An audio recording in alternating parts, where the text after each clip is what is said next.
বিমানের কানেক্টিং ফ্লাইটে আসা প্রবাসী যাত্রীদের যেসব লাগেজ ঢাকায় আটকা পড়ে সেগুলো নিজ খরচে বাড়ি পৌঁছে দেবে বিমান।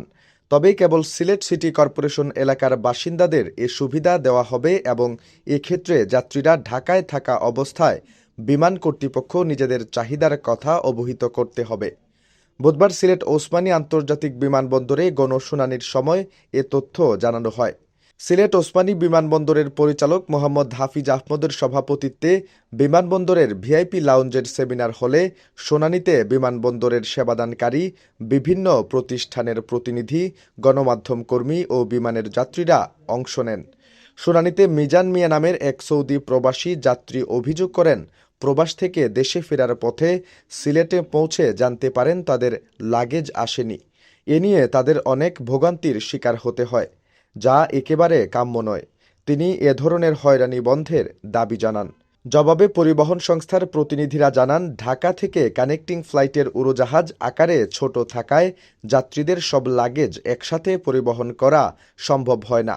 এ কারণে কিছু যাত্রীর লাগেজ পরবর্তী ফ্লাইটে পৌঁছায়।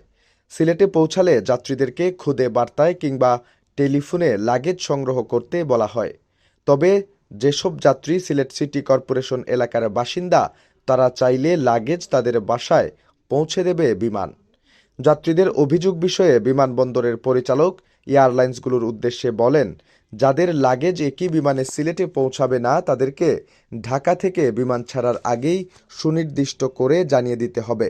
এতে যাত্রীরা সিলেট বিমানবন্দরে পৌঁছে অপেক্ষা করবে না বা খুঁজতে গিয়ে ভোগান্তিতে পড়বেন না। সিলেট ওসমানী বিমানবন্দরে যাত্রী সেবার মান উন্নয়নে তিনি সবার আন্তরিক সহযোগিতা কামনা করেন। গণশুনানিতে উপস্থিত অভ্যন্তরীণ ফ্লাইটের যাত্রী সিলেট নগরের জিন্দাবাজারের ব্যবসায়ী ইয়াহিয়া খালেদ ওসমানী আন্তর্জাতিক বিমানবন্দরের সেবার ভূয়সী প্রশংসা করেন এবং আন্তর্জাতিক মানের সেবা নিশ্চিত করতে কর্তৃপক্ষের দৃষ্টি আকর্ষণ করেন। বিমানবন্দরের পরিচালক হাফিজ আহমদ বলেন, প্রতি ৩ মাস পর পর গণশুনানি আয়োজন করা হয়। এতে উত্থাপিত অভিযোগ ও প্রস্তাব গুরুত্ব সহকারে দেখা হয় এবং সমাধানের উদ্যোগ নেওয়া হয়।